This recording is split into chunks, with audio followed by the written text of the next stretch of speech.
Bonsoir, bienvenue sur Radio Sensation Normandie, heureux de vous retrouver. Nous sommes dans votre rendez-vous de 10 minutes, le MAG, pour en savoir un peu plus sur la vie associative de notre territoire régional. Nous avions reçu en fin d'année, pour nous parler d'un superbe magazine, Globule, sa rédactrice, Lauriane, que nous recevons avec plaisir une seconde fois pour redémarrer 2018 avec beaucoup de projets. Lauriane, bonsoir. Bonsoir. Des projets pour 2018. Déjà, on va faire un petit bilan de 2017. Qu'est-ce qui a marqué l'année qui vient de s'écouler? Qu'est-ce qui a été vraiment pour vous, en tout cas, marquant dans l'événement de Globule? Le séminaire sur la liberté de la presse et de liberté d'expression que nous avions organisé à Honfleur le 4 mai dernier, qui a été un moment, pour moi, assez important. D'accord. Parce qu'on a reçu un journaliste marocain qui a fui le Maroc justement parce que à cause de la liberté d'expression et des problèmes que les journalistes peuvent avoir, et avec tout ce qui s'est passé aussi enfin voilà, on sait que beaucoup de journalistes meurent dans le monde. Je pense que c'était quand même assez fort et assez important justement d'avoir un témoignage de quelqu'un qui a pu s'échapper, qui a eu Globule est né dans la région rouennaise, donc ça a été un magazine entre guillemets au Normand. Maintenant il est régional. Il s'étend un peu sur l'ex-Basse. Est-ce qu'il a des ramifications nationales? Est-ce qu'il y a des petits frères ou sœurs Globule en France? Pas encore. On aimerait bien. Des projets de jumelage ou non? On n'a pas de petits frères Globule, mais on travaille avec d'autres régions, puisque l'année dernière, il y a 2 ans, déjà, nous avions fait les Co-Citoyens. C'est un magazine avec les éco-délégués de France, et on était à Bourg-en-Bresse. Donc du coup, pour le coup, on peut partir. On a fait quelques actions aussi à Paris avec des jeunes parisiens et européens, alors aussi des Canadiens qui étaient là. Donc on peut aussi aller ailleurs si on peut, mais il n'y a pas encore de petits frères. Vous avez des projets internationaux, par contre, toujours avec l'Afrique ou le Brésil, ça marche toujours ça? Ou vous avez changé de pays? Comment ça se passe? Alors, on a des projets, on a un magazine qui va sortir justement en mars 2018, qui est fait avec des jeunes qui apprennent le français, avec l'Alliance française. L'idée de ce magazine-là, c'est un globule un peu francophone, il ne va pas s'appeler Globule francophone, le nom vous sera donné très bientôt, je l'espère. Et donc, c'est des jeunes qui viennent de différents pays. L'idée, c'est qu'avec le réseau d'Alliance française, on puisse faire des transferts de compétences dans différents pays, comme la Tunisie, le Burkina Faso, le Sénégal et autres, pour qu'en fait, un peu sur le modèle du monde diplomatique, que les jeunes qui ont reçu la formation Globule puissent écrire des articles de leur vision à eux, et enrichir une thématique qui sera décidée ensemble. Une lettre, en fait, qui est écrite d'un pays... voilà, c'est ça, mais vraiment vraiment article sur mon environnement, sur tout ce qui se passe autour. On parle de l'international et des étrangers, etc. Est-ce que vous avez traité de l'immigration? On traite de l'immigration par différents biais. Par exemple, on a fait un magazine qui s'appelle Se réfugier. Là, on a traité justement des problématiques des personnes qui viennent, des migrants, de la migration, de l'immigration et autres. On traite aussi de discrimination et autres, mais on traite des sujets comme ça aussi. Le magazine est trimestriel pour cette année 2018. Qu'est-ce que ça va changer Alors, ça change intensité de travail, peut-être plus Alors, il y aura 4 numéros par an, et ça va pas forcément être, par exemple, avant l'idée c'était 6 numéros, donc 2 citoyenneté, 2 environnement. Il y a moins de numéros, il y aura moins de numéros. Et en fait, l'idée c'est que dans ce magazine-là, dans les prochains magazines qui vont sortir, qu'on traite différents angles, peut-être un angle santé, peut-être un angle environnement, sur une thématique bien donnée. Avant, c'était pas comme ça change. Il y aura aussi une nouvelle maquette aussi, donc il y a des choses qui changent un petit peu. Donc il sera pas comme celui-là? Il sera plus comme ça.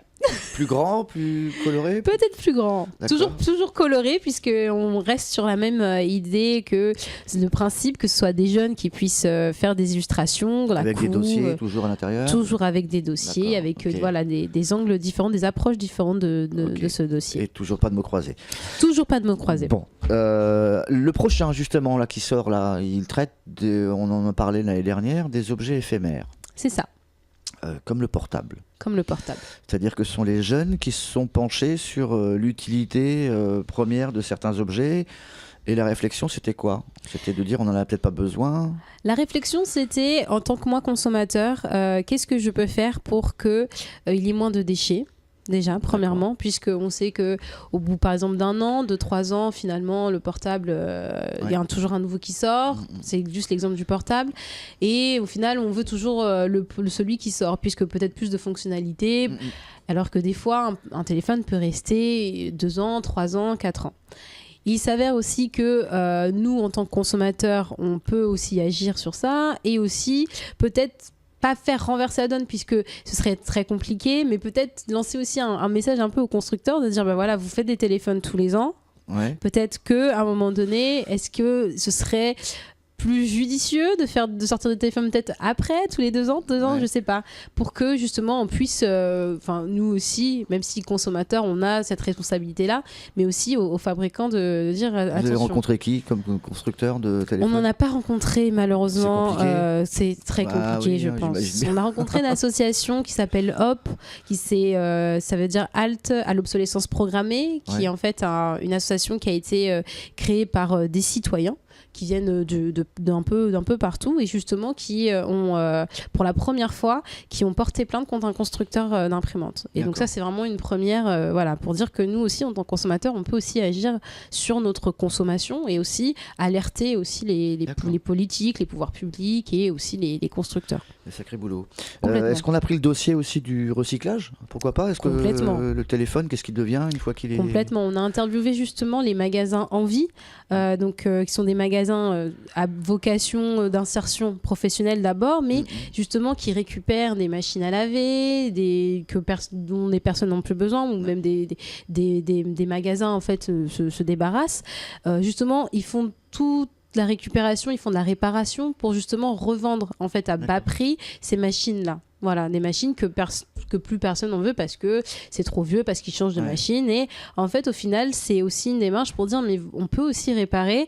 Et même si on sait que dans tous les cas, la machine aura une durée de vie réduite, mais on peut encore utiliser 2-3 ans encore. Essayer quand même de... Est-ce que c'est une fausse image de dire que les vieux portables, etc., les batteries, on les enlève et que ça part vers l'Afrique ?